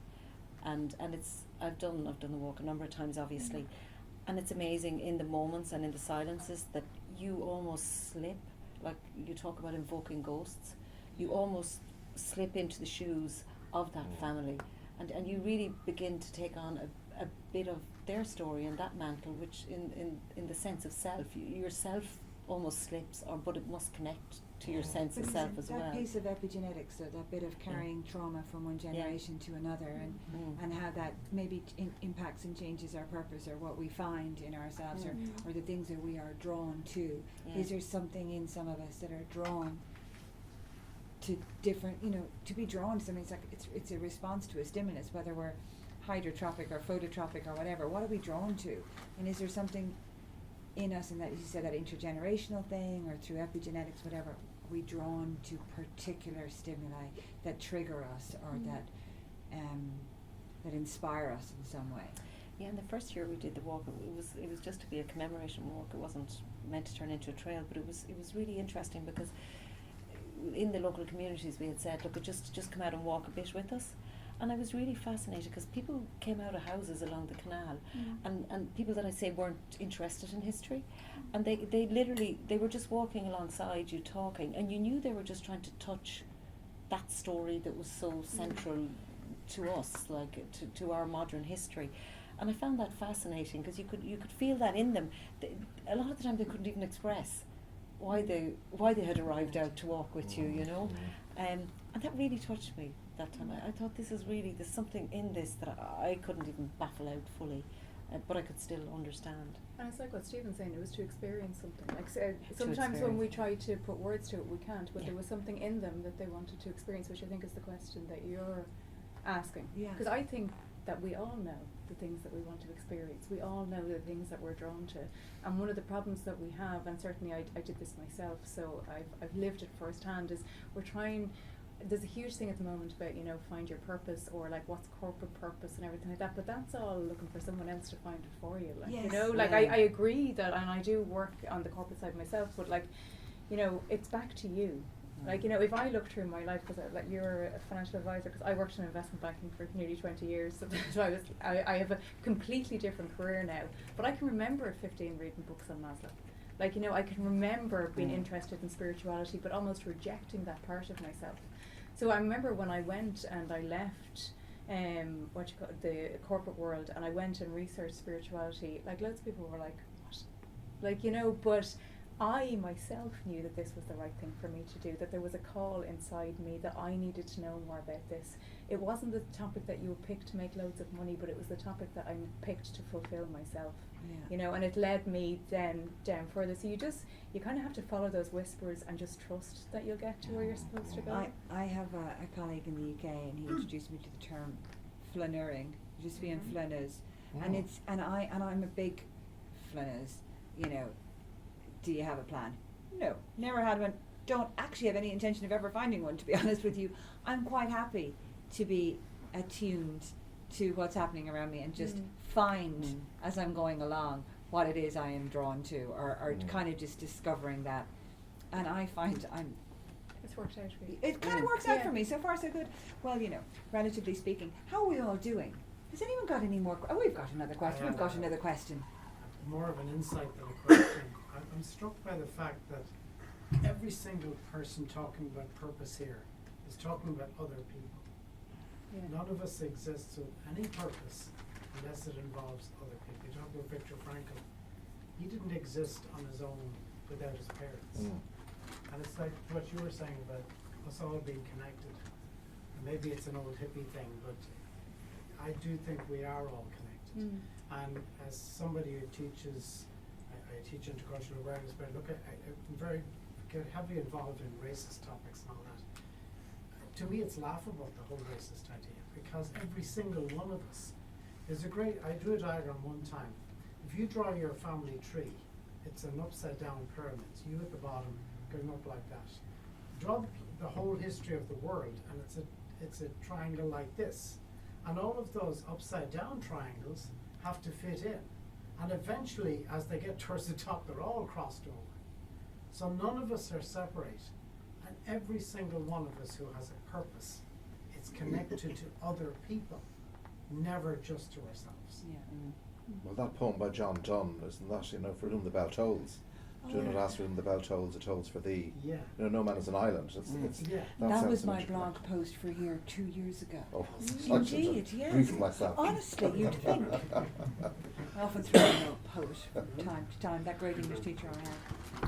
If I could just pick up on something you said, so I would be a big believer that purpose is in service of yourself and others, you know, and I think you said something else, but that can be as simple as become who you're supposed to be, because you'll probably be nicer to everybody at the same time, like, you know, so I think that often when we think the purpose has to be about other people, and I really truly believe that myself, that we're looking for this huge mountain, this big like thing that we need to solve, but we have such an impact on the community that is around us every day without even knowing it. So walking that path towards becoming a better version, or a more fully expressed version of ourselves, is positive for everybody else anyway. John's example is perfect. Sport is a perfect. Yeah, I sport played is a water fabulous polo, example. Yeah. And I never succeeded in anything, but without all the other people on the team. Yeah. And you live, part of the reason you do what you do in sport is because of the connection to others. The greatest satisfaction was giving a pass to somebody when they scored, or vice versa. That was for me the great joy in playing team sports.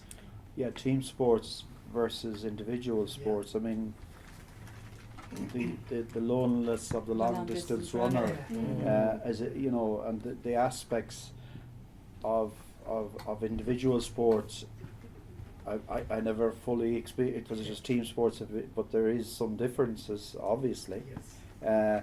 Having said that, I suppose all the Kelly Harringtons and the top Katie Taylors have a whole team around them as well, in the sense, but it can be a lonelier place, whereas, and that's, I suppose, that's something that team sports, there are egos, there are big egos in team sports, but as a coach you try to eliminate them out of it, because no matter how good anyone is, they cannot win it on their own, and everybody needs everybody else, and that's the dynamic, and that's the satisfaction as a coach you get. I mean, it's enormous satisfaction to see people adapting, even though they have striven to be the best they can be. They still have to sometimes take a step back from their to be part of the team that will help to win, and have a lesser role, if you like, or as they might see it or want to have it. Someone said, I used to be a cornerback. Cornerbacks never get all-stars, or very few. It's the top scorer or the whatever. But in reality, everyone in a squad has a contribution to make. And I'll just tell one little story on that. I remember way back in my early years, it was with Mayo. We were playing a Connacht final the following day, and I desperately wanted to bring discussion from the players as to what it would mean to win. In those days, way back, whatever, 30 years ago now, it was almost an end in itself to win a Connacht championship. And I remember we for the final, we dropped our full back and put in some other player, and I told him on the Wednesday evening or whatever, you're not starting, and you always, it's the one job you don't like, but you have got to do it, and you do it in as positive a terms as you can, but you never know. So on the Saturday before the game, we had this team discussion, and I tipped off the captain. I said, look, I'm going to be asking a question here. What does it mean to you to win this Connacht medal tomorrow, or the Connacht championship? And I said, if there's a pause, will you come in and say it? And so the meeting went on, and I asked the question, and the person that I had dropped stood up, and you can imagine the cold sweat came out on me, because I was wondering, was he going to continue some of the discussion I had with him on the Wednesday? And he went over to the player that took his place, shook his hand, and he said, I'm desperately disappointed to lose my place, but if I have to come on tomorrow, I'll give it everything, and I'm wishing you the best of luck. I called the meeting off straight away after it. I said, that's the most motivational thing within the thing. So I suppose that brings the satisfaction for a coach is to see the unity of purpose, the unity of, it's a good name in the context of what we're talking about tonight, and you're winning it for your community, for your team. So I might just add to that, it's interesting. So I think you have to make the connections, and in you talking about kind of, you start here and it comes out, history over time.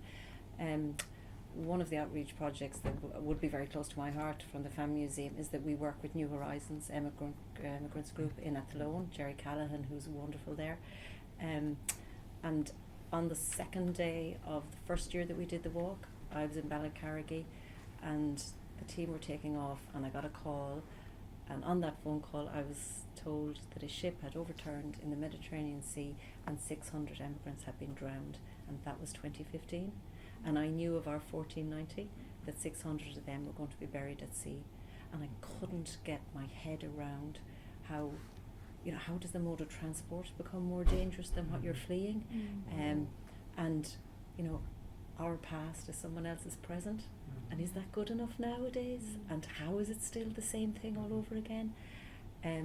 So that would be very important to me, and the work that I do there, that we connect with those groups. And again, there are Ukrainians in Stroketown at the minute, so they come into the museum, they come into the cafe, and we're looking at doing some work with them as well. But it's that, so it's seeing those connections, and it's always been very important to Dad and to us that it's not, if you're going to tell the story, you have to search for some little thing.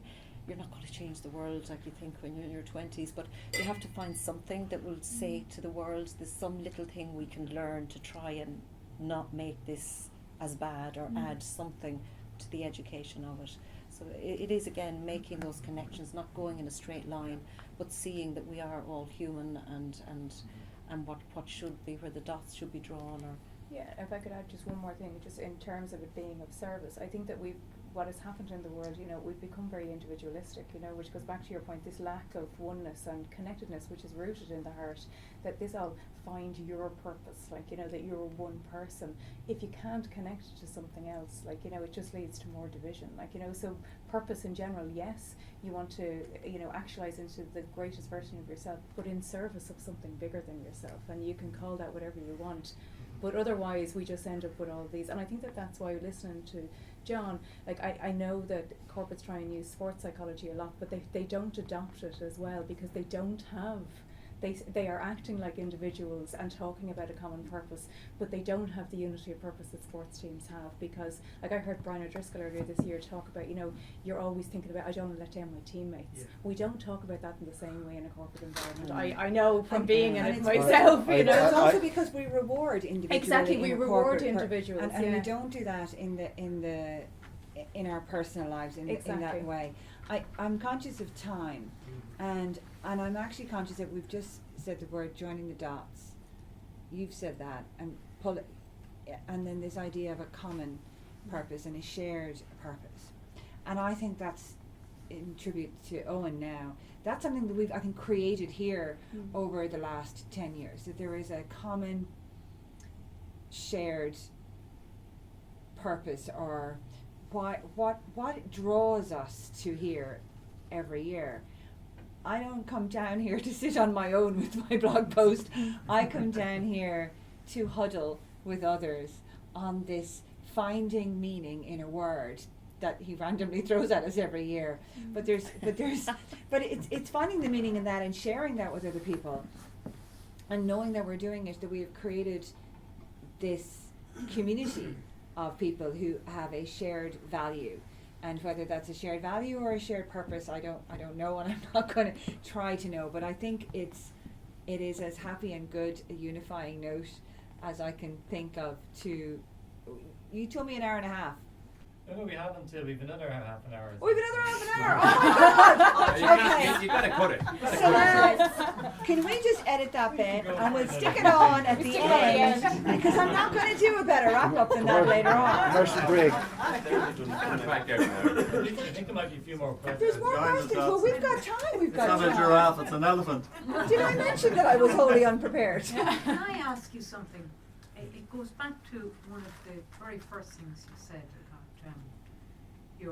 when your husband or finance or fiance. Oh, just boyfriend. Sorry, I hate appropriating more on him than it was his. Bless his heart. He had died 12 years ago, and then you recently lost your father, and then you spoke about how resolved you were. You said that you had you've been able to see it as a wonderful gift that he was lucky to have met you. Oh no, you I were said I was lucky to have met him. He may not have been that lucky to have met me, but yeah. But it was in the feel of that. Yeah. And I'm just wondering, in that very moment in time, was that something of hindsight, or was that something that you felt right there and then, or is it a hindsight feeling? It was a hindsight feeling. It was a Okay. rationalisation Okay. that you that I had to put Okay. on because I couldn't live with the pain of the alternative. Okay, So- because that makes sense now. And I actually, just to Yeah. put the two in context, Yeah. if we're going to talk about it, this is never going to be broadcast anywhere, is it? So, No, it's We very can edit. meaningful to me Yeah. because I've recently lost my parents, and then 3.5 years ago, I tragically lost my husband. okay. Tragically lost my husband. So I would. And who was my total world. And, you know, the reason why I decided to do, my niece, Zanya, was trying to get me to do this for years. And myself and Alex would always go fishing when she'd come down to Con, and she would take our house and come down here to congregation. And she said, Auntie Trish, you must do this, it's wonderful, it's going to just, you know. I said, yeah, I'm more interested in fly fishing, you see. And it was only this year I said to her, look, Zanya, I'll do it with you. But Zanya unfortunately came down with COVID. So I'm here now, but it was very poignant, you talking about your grief just at that point, because the only reason why I decided on this is when Zanya said to me, oh, this year is purpose. And I thought, I'll never find purpose again after my beautiful Alex died. Then my absolutely adorable father and my incredible mother. And I thought, you know, where do you go from here? The entire tectonic plates of my life just were gone. I don't know, like, from your psychoanalysis and your philosophical point of view, you've made some brilliant points tonight, Mr. Costello, but I just think, you know, where does the meaning of life go when your absolute loved ones just boom, gone? And I couldn't even put my foot on the floor because I thought there wasn't a surface there anymore. Do you feel like you're floating? I on this literally speck? felt all the like everything I knew. And I felt like the man in Terminator 2 when the guy would shoot at him and he'd go into this metal, he'd be only half a man. And I was literally just a half a person. And when Zanya said, oh, Owen is posing the thing about purpose. And the last few years, I've taken out my pashad again, and I've gone out and I've started painting outside. And I was talking to a lovely lady earlier tonight. I'd only met her for the first time, Linda, and I said, oh, Linda, I wrote about purpose, about painting outside. And the French call it en plein air. And it's a very beautiful thing to do, because it's just you and out there, and the wind and the sun and everything, all the senses, and you decide which part of this landscape, this universe, will I just click onto and paint now. And Linda was saying, oh, you know, Trish, I live by the sea, and in the morning it's really beautiful, and in the afternoon it's fantastic. I said, that's exactly it. And I was down in France. I was very lucky to go to France in September. I have two lovely friends, they're artist friends that live down there, and they invited a few professional artists down. So I was painting every day. And when I was at the Pashad, I was totally engaged. I mean, a bomb could have gone off. And I was there I didn't even eat. I did like all the others would go off for lunch. No, I wanted to do it. And I produced 8 paintings when I was there. That's how prolific it was. It was just, I just wanted to be part of the sea, the air, the insects, everything. And I thought, God, I found myself, I'm free. I'm now free, this is it. It's like what you were saying about theatre. I feel home. I just really felt home, just at my Bashad. So I could actually put a label on my Bashads in purpose. Because everything else is functional. I'm functioning very well. I'm doing all the function of life. But the only thing that gives me purpose is that, when I'm standing there painting. And then you were in flow. Yeah. Yeah. Yeah. It wasn't functional, Your first name. Stephen. I knew it was possible. It wasn't functional anymore for you. You know, you were in flow, just absorbed by something otherworldly, maybe. Yeah. Totally. And I think that that's, for me, personally, is purpose. I think Yeah. just in that bit about rationalization bit, just want to go back to that. Those two experiences, the griefs, are very, very different. Or they were very different for me. Yes. The first one, it was like a physical assault every morning when I woke up. Totally. Yeah. And every morning I opened my eyes and I thought, I have to live today. Oh, I'm exhausted. It's so painful to live with that pain. That was a very different experience to the grief of losing a parent. And because I could find meaning, I could find understanding, I can understand that my father would die probably before I would. And I could find sense in that. There was nothing unfulfilled. I'm nearly 50 years of age. I've done really well. He has brought me to adulthood, as mature as probably I'm going to get.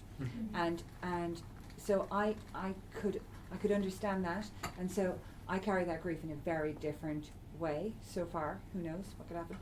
But I find that is a quiet little pain, sadness that you will have forever, that they're not there, but not in a physically hurting kind of way. The other is physically hurting, and I had to find a way of putting a story to that that I could move forward and live a productive life, because it was awful and unsense making for me, ridiculous to me that somebody at 34 could die, but I couldn't die in that. And I think that's the Camus question. It wasn't, would I die by suicide or not, but it was more I had to choose to live. You kind of have to. And I remember it was the day of my 25th birthday, and I always called it the day I found myself, and I discovered myself like you would a fibre down the back of the couch. I made peace with everything. I decided to have a cracking big 40th birthday party, because I'd never had a wedding or a hen party like all my friends had had. So I said, I'm going to have a 40th birthday party. And quite a few of you were there. And I remember thinking to myself that day, I went on my own and I had a cup of coffee and a little glass of Prosecco by myself in Chez Max on just off Dame Street. And I remember sitting there going, tonight can be about the people who are not there, or it can be about the people who are. And I had to choose. I have to go into this and focus on the people who are there. And I had to find a way of, I think there is something in the narrative of how we are conditioned in life and what is acceptable, that there is something incredibly validating about somebody who would be prepared to love you and live with you forever. And I had to bear the rest of my life potentially with, no one picked me. It's a little bit sad and tragic looking sometimes. And I'd say, well, I'm not, I always call myself grief grade 2, not grief grade 1. I'm no one's mother, I'm no one's wife. People will be moderately sad when I'm gone, but it's not like I'm the one person for somebody. And I have to find peace with that. And I said, you know what? I may not be a gaping hole for somebody else, but I'm a little dimple for a lot of people. And that, in that purpose then too, I tend to have, I created, I think, another kind of family in my life that is not, a husband and children like my sisters have done. But I think you find your way of making connections in the world that are meaningful relationships to you, that allow me, or in moving forward from that just desperately painful. I wouldn't even call it sad. It was a physical pain, the weight of it every day. I'm not carrying that with the loss of my father, and I couldn't have loved him more. But it's different. It's just a lighter gratitude for 50 years of a great relationship with a great person. And I go, kind of, what did I want more for that? I can't want him to have lived sick. So I have to accept that was the course of his life, in the same way as I have to accept that the course of Johnny's was Johnny's. And all I can take from any of those relationships in my life, and I can't speak for anyone else, is that I have to be grateful for the fact that I had them. And then I have to. It's the only way forward. It's the only way forward, and then you have to live your own life in the hope that you can serve in some way and give that love to other people, and that's as much as. Well, if I can tell a story, I won't personalise. You shared a very personal story in a beautiful way, by the way. Mrs. Frankel told me this about Dr. Frankel in Vienna. An elderly GP consulted Dr. Frankel, who was suicidal at the death of his wife. And he had one session with Dr. Frankel, and Dr. Frankel said to him, "Tell me, I have just one question for you. If you had died first, what would have happened?" And he said, "She would have cracked up. It would have been absolutely awful for her if I went first. I don't think she could have coped." And then Dr. Frankel said, "Let this be the meaning of your appalling suffering, the meaning of a sacrifice." Yeah. And he left, and he lived a few more years and did heroic stuff in the town. So I think that's a lovely story to suggest to us all that there's something in us that's more than us, that we can pluck out when we need to, in the face of unbearable suffering. Does anyone have any other questions? We've got one here. You want to go? No, go on. I'm afraid I may have to add a dark note. Darker. Oh no, you haven't said anything dark. I know that there's a huge omission. Sorry to start off with a bit of a teaser here, but there's a huge omission in what you're saying. Purpose in the absence of power. You're assuming that purpose is something that you choose yourself. But nearly all the examples you're giving, purpose is being chosen by other people who have power over you. Servants, slaves, machines have purposes given by others. Very rarely do you choose your own purpose without having the privilege of having enough power to assert it. So Viktor Frankl was lucky, by chance, against the power of serious, well, absolutely evil people. The coach on the team has power. And I have to note that sport often had, for example, the so-called college basketball in America had systemized oppression. Players weren't allowed to earn, but everyone else was, from the media to the advertising. They enjoyed their power over the purpose of others. The spirituality often degrades into religions and cults. Absolutely. Yeah. Do what you're told. Believe what I tell you to believe. Obey. That doesn't. I know, so I have to add the dark note. So I just. Oh no, that's fine. But and on purpose. And again, I pay you the respect of disagreeing. I could just nod and smile. No, okay? I just feel that there's two ways you can coach or you can manage. One is by having power and imposing everything. Authoritarian. And there's the other way that you get your group to actually set all the targets. You open the door for them, and you know the targets you want them to set, but you get it, and that's the servant leader. But is that not empowering?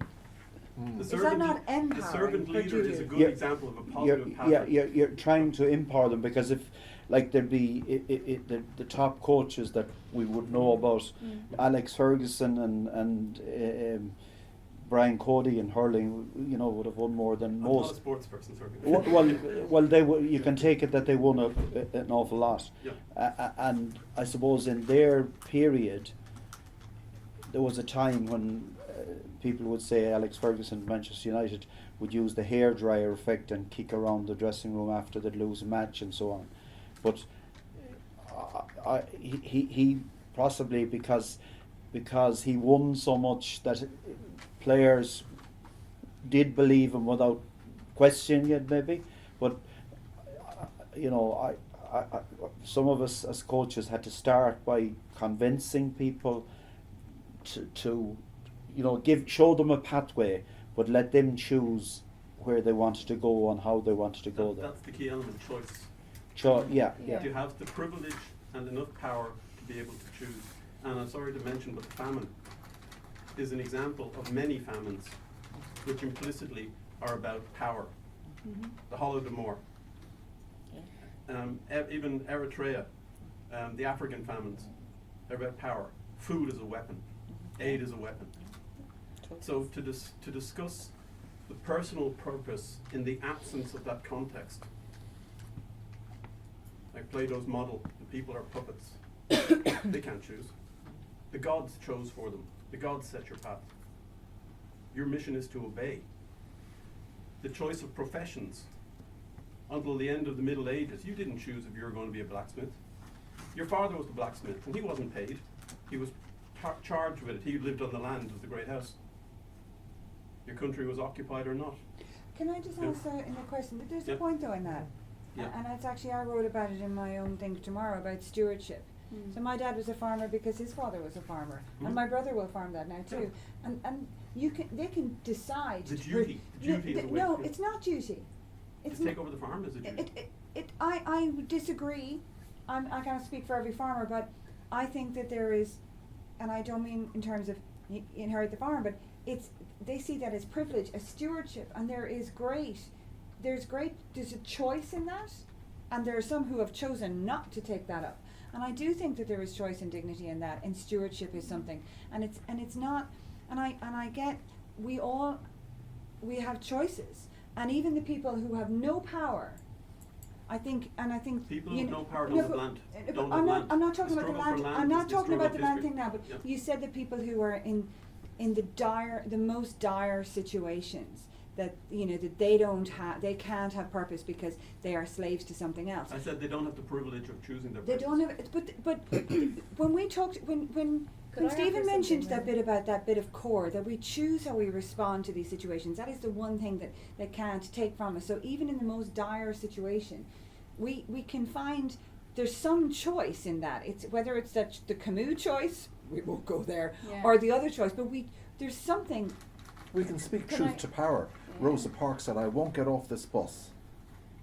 Despite the white supremacy, I won't get off the bus. But she wasn't the first one, and the first one who did say she wouldn't get off the bus was punished and was arrested. Yeah. Can I offer something? Because I think what you're saying is actually correct. So we have talked about very positive aspects of purpose here tonight. And actually Martin. The lightweight ones. I would polemicize. If you could let me finish. Thanks. Power.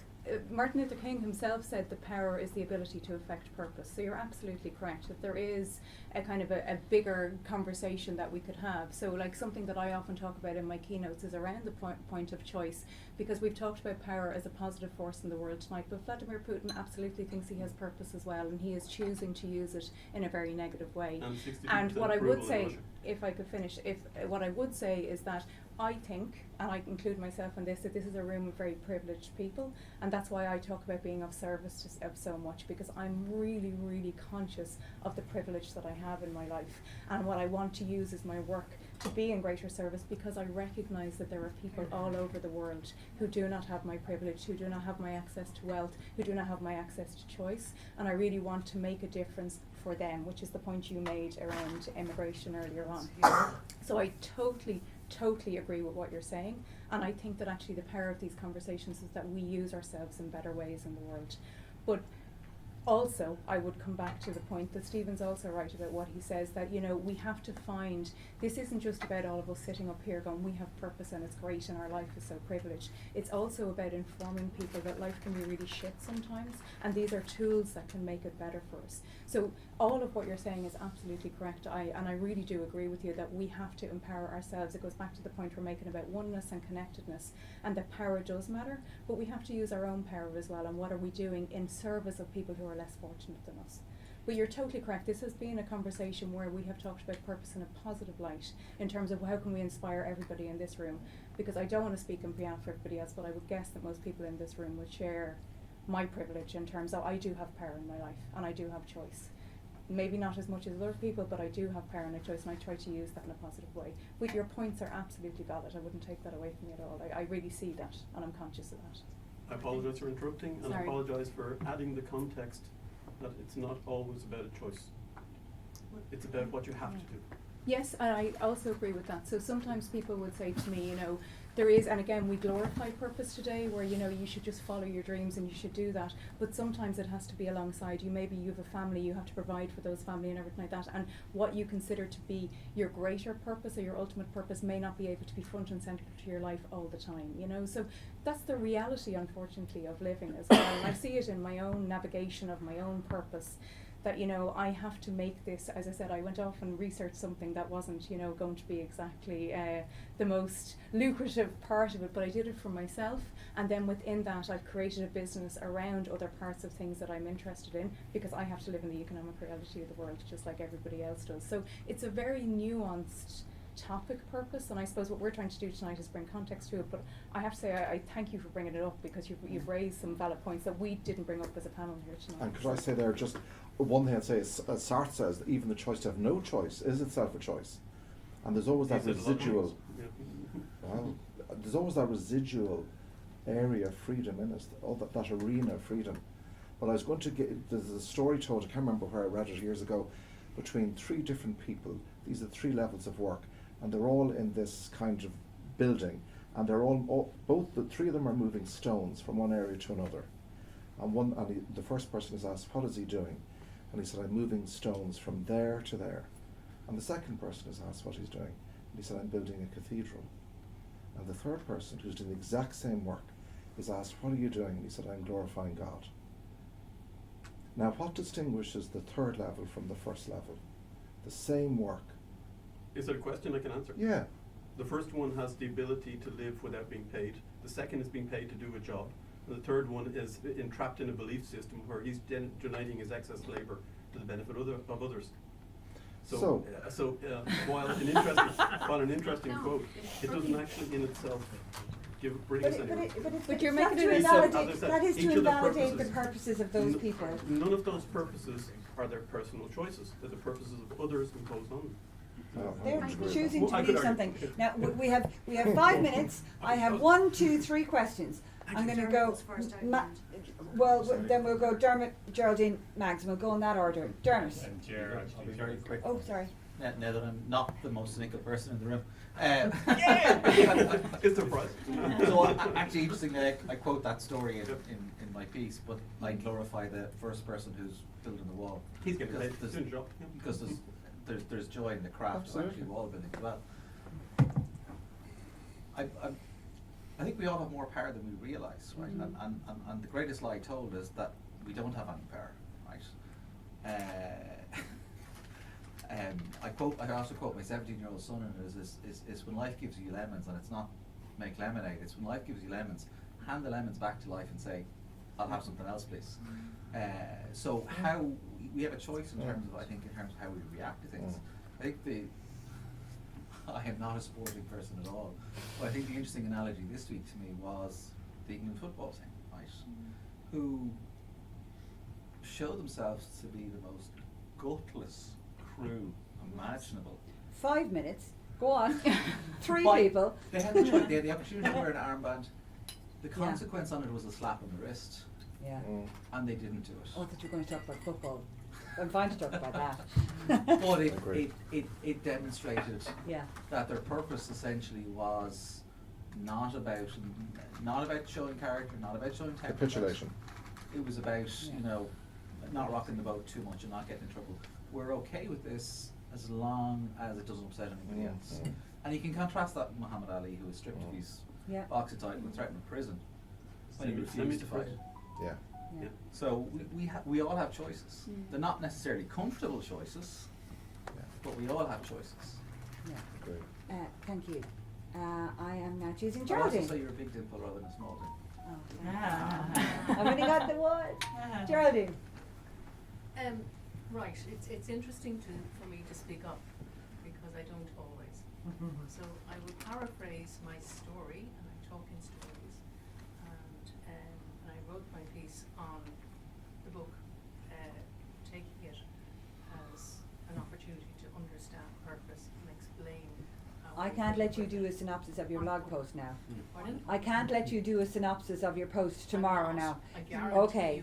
you, I'm not, because Okay. I can't remember.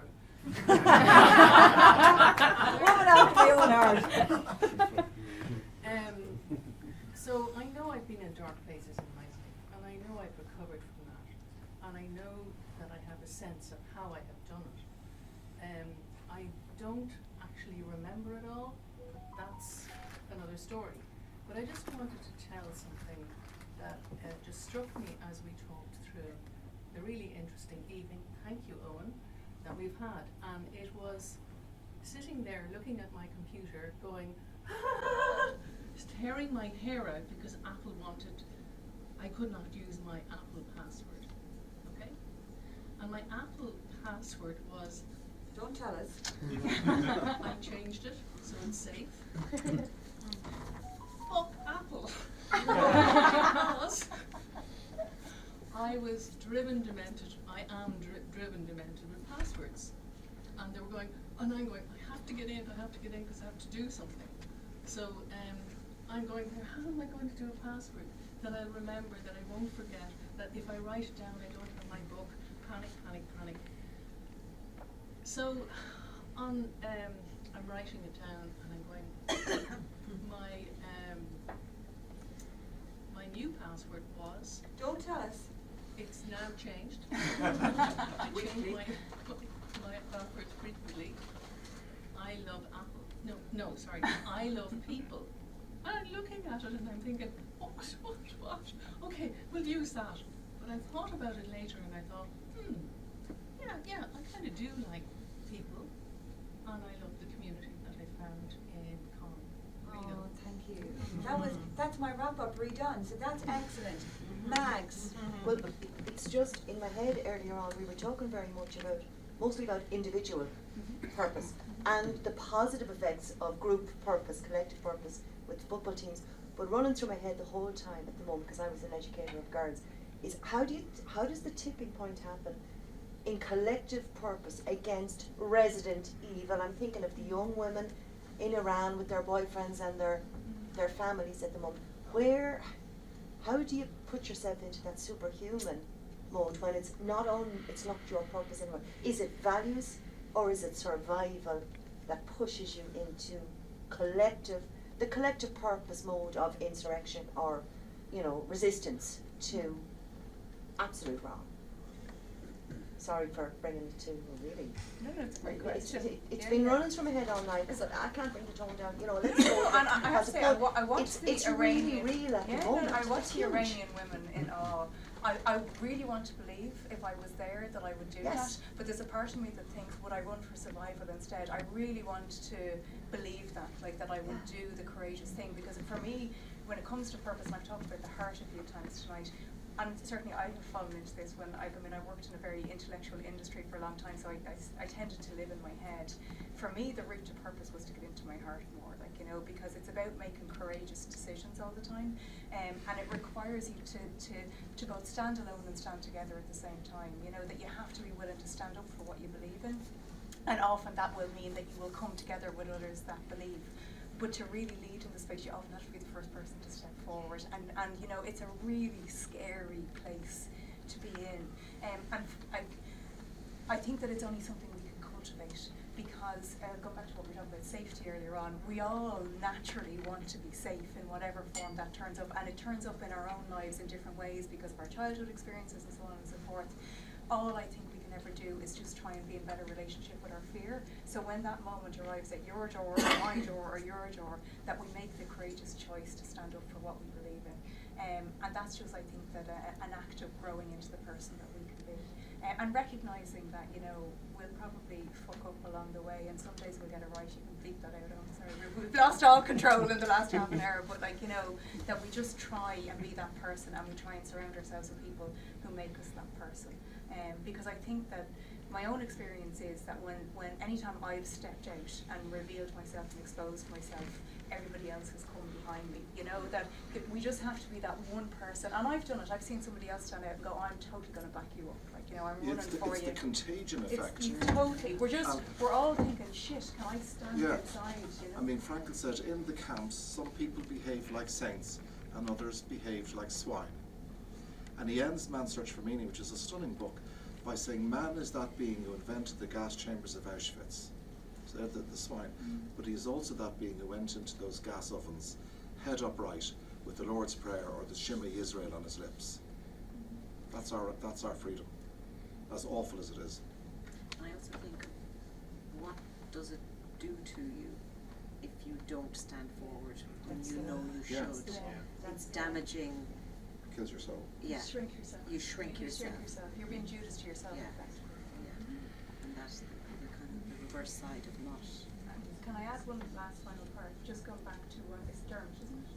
Yes. Yeah, talking about power. I wrote a blog on power this year because I was asked at loads of speaking events about power because we have so many bad examples of it in the world.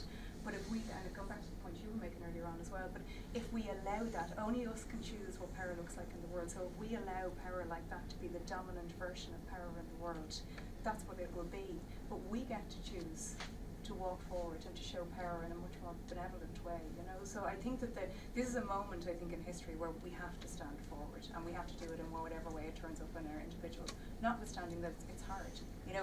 We read about the stories, you know, that, you know, we all want to be the hero, like, you know, but we take the chance of not being the hero in the very moment that we're called to do it. So, but I know myself from times I've done it, and there are times where I've regretted not doing it. It's difficult, you know. It is. I am getting the nod. I'm not going to recap on how lovely it is to be back here again. Because Max did that. No, Jodie did that. So it is lovely to be back here again. You're all fabulous. Thank you all very much. It's never an interruption, it's always a question, and that is really important too. Thank you all for participating, and you for just being fabulous. So thank you very much.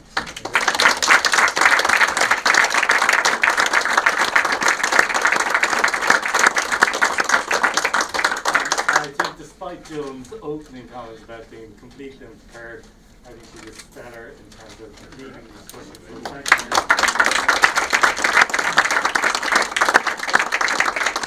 This concludes the beginning part of congregation. Tomorrow we'll be in the village. It'll be a completely different experience.